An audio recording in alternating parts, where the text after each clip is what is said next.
লুকিয়ে লুকিয়ে? ইয়ে মা, সারা গায়ে।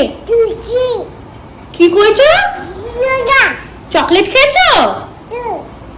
হ্যাঁ, কোথা থেকে পেয়েছো?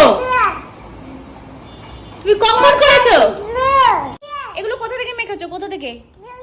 হ্যাঁ, কি করেছো? সারা মুখের অবস্থা। হ্যাঁ, কি? হ্যাঁ হ্যাঁ,